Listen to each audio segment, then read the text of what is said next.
Dans le trafic des langues, Sherry Simon faisait la proposition suivante. Il s'agit d'explorer la multiplicité inscrite au cœur même de certaines œuvres contemporaines. Voilà pourquoi la présente étude concerne non pas la traduction de, mais la traduction dans la littérature québécoise. Ce déplacement consistait aussi en un premier éloignement de la traduction au sens strict. De là se mettront en place une série de concepts, comme les effets de traduction repris en 2014 dans un collectif pan-canadien. S'ouvriront une série de terrains, depuis le Mylen et son église Saint-Michel-Archange, dans l'hybridité culturelle, jusqu'au bouquet grandissant de villes des ouvrages ultérieurs. D'abord soucieuse de capter les bouleversements du temps présent, Simon s'est de plus en plus intéressé à la sédimentation diachronique de lieux de tous ordres, matériels et immatériels, que Speaking Memory décrit comme des spectral layers of memory. Son récent Translation Sites se penche ainsi autant sur un hôtel de Sarajevo que sur le film hollywoodien d'un réalisateur québécois, orchestrant la rencontre d'une traductrice avec des extraterrestres. On a ici affaire à une démarche d'amplification de la traduction comme notion, des occasions où elle se manifeste, en plus des endroits où en poursuivre l'investigation. Cette amplification est si importante qu'elle peut donner l'impression de laisser loin derrière les points d'origine de la réflexion. La traduction au sens propre, le texte littéraire, le contexte québécois. Mon ambition aujourd'hui est de mobiliser un concept récent, celui de site de traduction, et de le ramener sur une scène moins littérale, mais plus littéralement traductionnelle. D'abord, un roman franco-ontarien publié en anglais dans les années 1990, puis retraduit en français pour le Québec. Ensuite, un album récent en Anishinaabe-Moen qui vient de susciter toute une controverse. Et vous m'entendez parler de Samian. Dans les deux cas, le texte initial et sa traduction occupent des espaces proches, entrelacés, difficiles à départager. Des espaces qui donnent lieu à ce que le trafic des langues décrivait comme des formes de traduction inachevée. En référence cette fois à Translating Montreal, j'y verrai des processus de traduction chauds qui engage volatile and self-implicated forms of interrelations. Il faut noter aussi à quel point ces processus sont imbriqués dans des couches d'histoire contestées et contradictoires. Or, pour appréhender tous ces aspects à la fois, la notion de site de traduction me semble particulièrement porteuse. Dans leur traduction, Laurie Saint-Martin et Paul Gagné traduisent site de traduction par lieu de translation sites par lieu de traduction, qui est une traduction, en fait, qui est la traduction la plus idiomatique. Je suis restée à la notion de site parce qu'elle correspond tout à fait, le sens français correspond tout à fait à ce dont je veux parler ici. Donc, un lieu ouvert considéré du point de vue de l'utilisation qu'on en fait, mais aussi qu'on pourrait en faire, et un lieu qui est un lieu esthétique par ailleurs. Donc, commençons par VoiceOver. Paru en 1992 sous la plume de Carole Corbeil, qui s'était déjà fait connaître comme critique d'art au Globe and Mail. Le roman reçoit un accueil critique enthousiaste et sera couronné de prix, en plus de figurer durant plusieurs semaines sur la liste des best-sellers. Torontoise d'origine montréalaise, francophone anglicisée à la suite du remariage de sa mère, Corbeil y donne à sa protagoniste une trajectoire semblable à la sienne. Dès son apparition dans le récit, cette protagoniste est présentée en lien avec ses origines franco. Je cite, "This place, Claudine says, reminds me of Catholic schools I went to. It has the same smell. You have a funny name. How do you say that? It's French. I know that. Beaulieu. It means beautiful place. I'm from Montreal. I grew up in French. You don't sound French. Claudine wants to say, when I drink a lot, I sound French." Claudine ne se décrit pas comme franco-ontarienne, un nom dont elle affirme « It sounds like canned food ».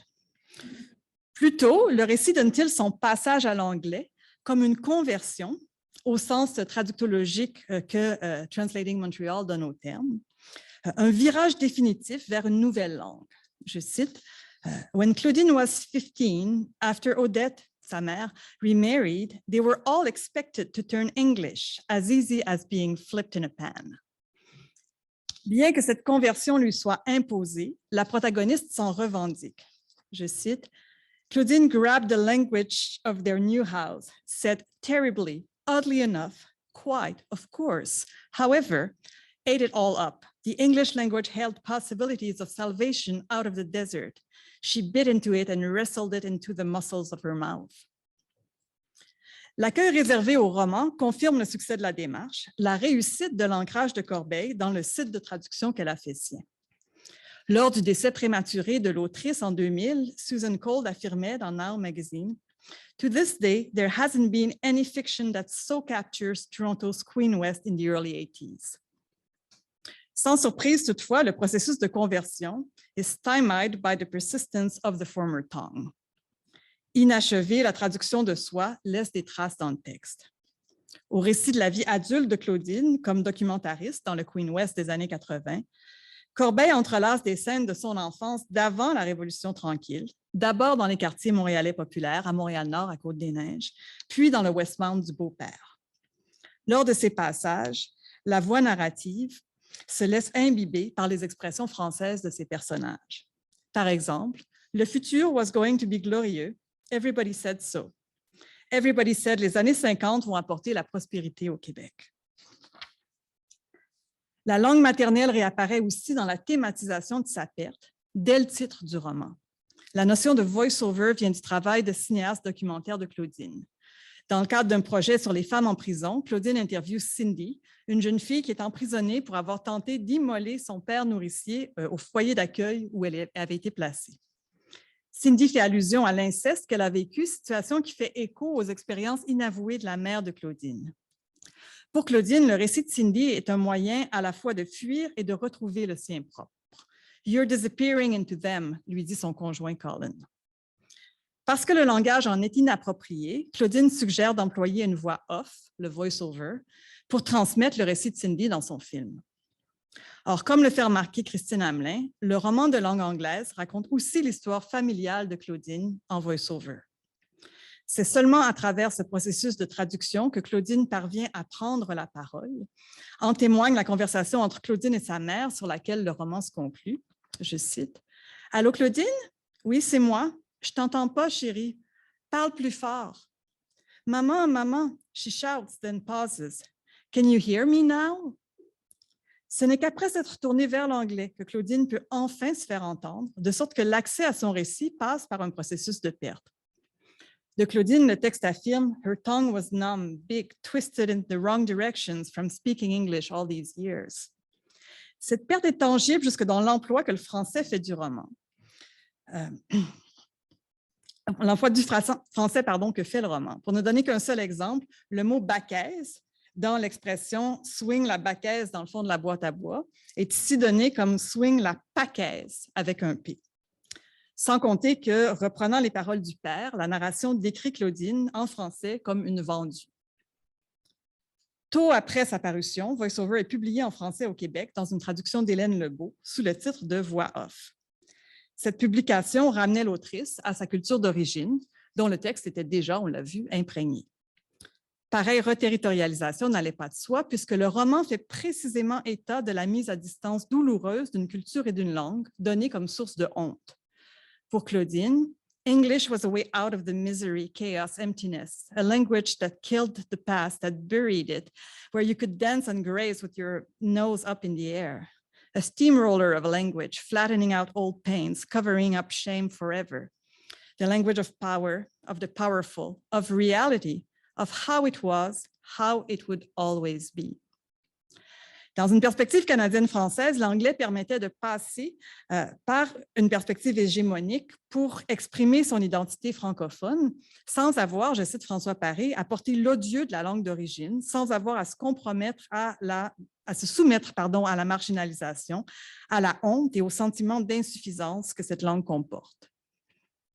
Mais entre le départ du Québec de Corbeil et la parution de VoiceOver, c'est précisément ce détour qui, pour la population franco-québécoise, a cessé d'avoir cours. Comme le rappelle Paré, mettant sa minorisation à distance avec la Révolution tranquille, la littérature québécoise a dès lors tâché, je cite, de se couper du discours troué, jugé désormais inopportun et trop étroit, d'un Canada français minoritaire. Pour le public cible de la traduction, les marques de minorisation et de rejet présentes dans le texte de Corbeil apparaissent comme des anachronismes. Comment la traductrice a-t-elle donc géré leur apparition dans la traduction vers le français? Voix off s'attaque à cette difficulté dès la 4e d'ouverture, donc on voit que c'est un problème, en présentant l'ouvrage de Corbeil comme un roman historique. Je cite, « Dans Voix off, Corbeil rend avec une vie extraordinaire un certain Québec qui n'avait pas encore commencé à rêver de fierté. » Fin de la citation. Ainsi, la traduction française servira à mesurer les progrès réalisés. En même temps, la série de déplacements qui s'y opèrent indique bien que le récit québécois modernisé y est privilégié. En témoigne la traduction du passage en début de roman qui présente Claudine. C'est un drôle de nom, comment ça se prononce? C'est un nom québécois. Je sais, Beaulieu, je viens de Montréal, j'ai été élevée en français.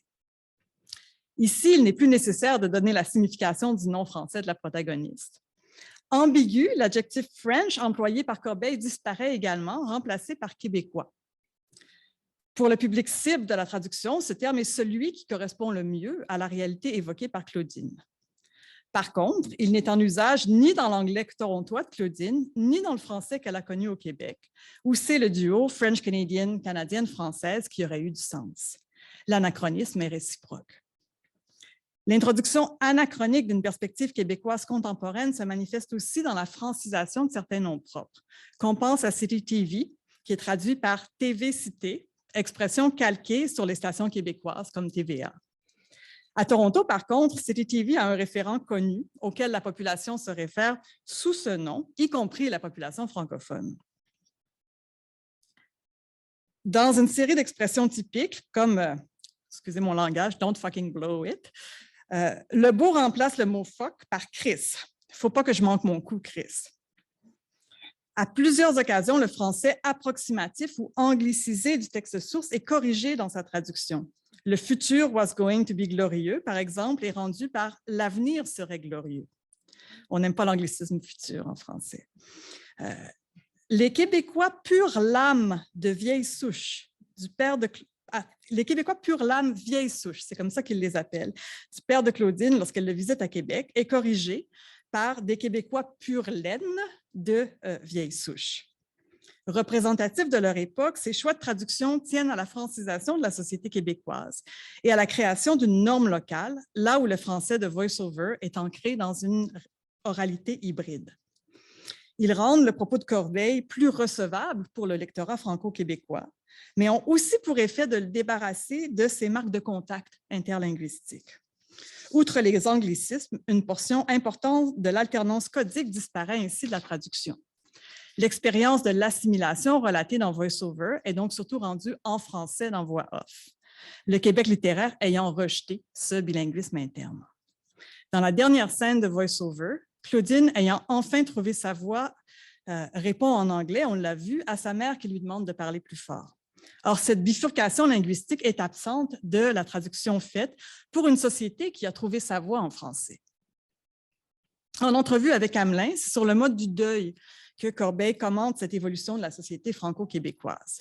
Je cite, « Since the whole drive has been towards purification of language in Quebec, I've always thought there was a lot of fun to be had in mixing in franglais, and people have forgotten that there are jollies to be had. » Tout se passe comme si, après le deuil de la vie en français relaté dans VoiceOver, Voix off forçait Corbeil à faire celui d'une identité francophone perméable à l'anglais. Dans le roman, Montreal wasn't a real place anymore for Claudine. Les normes de traduction qui ont incité Lebeau à se conformer aux façons de faire de l'institution littéraire et de la société québécoise de l'époque ont été décrites par plusieurs traductologues. Je pense à René Grootman ou Juliane Lane-Mercier. Mais ce que la notion de site de traduction permet d'appréhender plus précisément, c'est l'entrelacement de processus de traduction divergents qui a produit ces deux textes, chacun devenant à la fois l'extension de l'autre et incompatible avec lui. Situer la traduction, fait valoir Simon, c'est attirer l'attention sur les luttes pour la reconnaissance.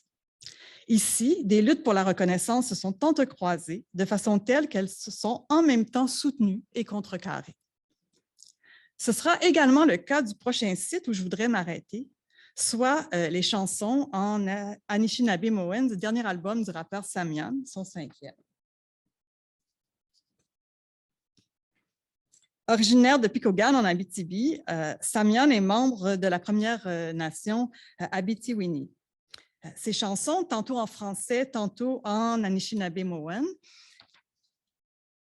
tantôt dans un mélange des deux, sont issues d'un processus de traduction complexe, multidirectionnel. Récemment, l'artiste faisait l'objet d'une controverse qui ne vous aura sans doute pas échappé. Alors qu'il devait présenter un spectacle en août prochain au Festival international de la chanson de Granby, il annonçait il y a un mois qu'il renonçait à le faire. Le festival exigeait qu'il présente un répertoire essentiellement en français, alors que son dernier album, Nikamo, est quasi entièrement en Anishinaabe-Mowen, langue déjà présente dans ses albums précédents. L'organisation du festival disait se montrer ouverte à une composante Anishinaabe dans le concert de Samian, mais insistait néanmoins, au-dessus du répertoire francophone de l'artiste, sur la mission première du festival, qui est de promouvoir la musique francophone. Je cite le communiqué de presse ici. Elle fixait un ratio de 80% de français. À cela, Samian répliquait qu'une telle exigence allait à l'encontre d'une démarche artistique que le festival aurait dû connaître avant de l'inviter. Il faisait valoir que les langues autochtones ne sont pas des langues étrangères et qu'elles n'ont rien de menaçant pour le français. Je cite Samian ici. Dans les réseaux sociaux, certains commentaires regrettaient la tournure des événements sans mettre en question l'interprétation que le festival faisait de sa mission, tandis que d'autres y voyaient une occasion manquée de se servir du festival comme d'un lien entre le français et une autre langue d'ici autrement plus menacée. En termes de traduction, on pourrait dire avec Michael Cronin que Samian refusait de se traduire vers le français depuis la langue ancestrale de son dernier album. Il résistait donc à la traduction, mais au nom de la traduction, car accepter la traduction sans réserve aurait fait disparaître le besoin de traduire. For the translated, dit Cronin, there's no more translation. C'est comme si on me demandait d'être à 80% québécois et à 20% algonquin sur scène, fait valoir Samian. La réflexion sur le rôle de la traduction dans le spectacle de Samian se complexifie si l'on prend en compte le mode d'écriture de l'Anishinaabe-Mowen dans les chansons. C'est que Samian écrit d'abord ses chansons en français. L'Anishinaabe-Mowen qu'elles contiennent est le résultat d'une traduction que l'artiste effectue à l'aide de membres de sa communauté, d'abord sa grand-mère, mais aussi France Mowat, qui a été sa professeure quand il habitait la réserve de Picogan. Samian affirme que ce travail d'après-coup lui permet de réapprendre sa langue ancestrale en cherchant chaque fois la façon de dire en Anishinaabe-Mowen ce qu'il veut exprimer poétiquement, puis en faisant corriger sa conjugaison et finalement en se mettant ses nouveaux textes en bouche. Une fois sur la place publique, les chansons en Anishinaabe-Mowen donnent aux jeunes artistes autochtones l'indication que le monde est à eux. Je cite un extrait, mais dans sa version française d'une chanson de l'album, SQ, et qu'ils et elles peuvent s'en saisir dans leurs langues ancestrales. Comme le fait remarquer Simon dans le chapitre de Translation Sites qui porte sur les langues autochtones au Musée des Beaux-Arts du Canada, Translation expands the range of voices seen and heard. La direction de la traduction du français vers l'Anishinaabe-Mowen, et dont certains se sont d'ailleurs servis pour critiquer le refus de Samian de chanter dans un français qui est aussi sa première langue, est en fait typique du rapport de traduction établi dans maintes communautés autochtones où la répression culturelle a fait en sorte que la langue ancestrale doit être réappropriée depuis une langue coloniale. Tel était également le cas au Musée des Beaux-Arts où s'est arrêté Simon et où il s'agissait de faire advenir par la traduction, de manière proactive, un état de la langue qui n'existait encore que comme projection. Pour son public alloctone, Samian ne fournit pas toujours la version française originale des chansons en Anishinaabe-Mowen.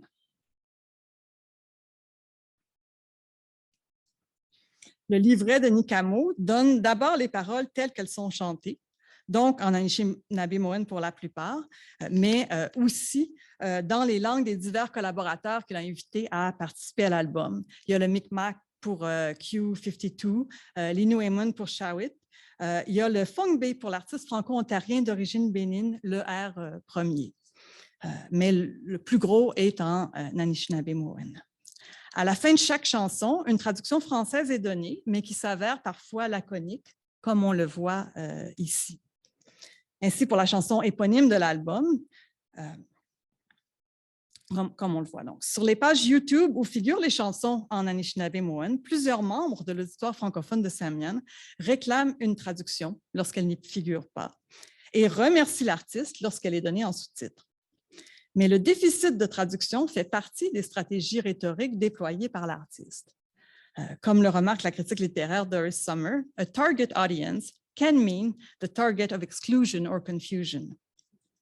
Les littératures bilingues de minorités procèdent souvent par slaps and embraces, dit-elle, donnant un accès limité au sens des particularismes qu'elle déploie. On ne s'étonnera pas dans cette perspective que la seule chanson de Nikamo comportant des passages en français s'intitule « Génocide ». Je cite, « L'interdiction de parler nos langues, c'est un génocide ». Interpellant son auditoire francophone blanc directement à la deuxième personne, il énonce, il ajoute « Tant pis si tu n'aimes pas ». Les sites de traduction, affirme Simon, cristallisent dans le temps et dans l'espace les relations entre les langues, définissent des moments précis d'échange ou de confrontation. Ils centrent l'attention non pas sur la multiplicité des langues, mais bien sur leurs interactions et leurs rivalités.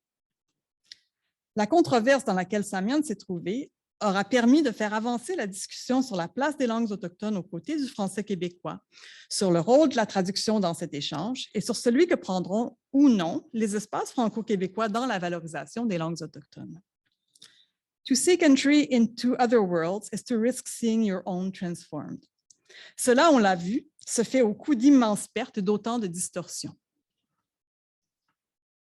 Samian, dont une chanson parue après la controverse s'intitule ironiquement « Je me souviens », fait d'ailleurs inlassablement valoir l'expérience partagée de la précarité linguistique des Autochtones et des francophones du Québec, insistant sur la responsabilité québécoise de ne pas reporter sur autrui la violence subie, surtout lorsqu'elle a été d'autant plus grave. Mais le processus transformationnel de la traduction peut aussi ouvrir sur les formes de régénérescence. Ce qui m'intéresse dans la notion de site de traduction, c'est qu'on peut appréhender les deux aspects en même temps et la diachronie en synchronie. Depuis la controverse abordée ici, les Francouvertes ont annoncé la participation de Dan George Mackenzie ainsi que du groupe Ninan avec leur chanson en Inuiamun à sa dernière édition. Et moi, à l'invitation de Samian, j'ai bêtement appris à dire merci en Anishinaabe-Mowen, Miigwech.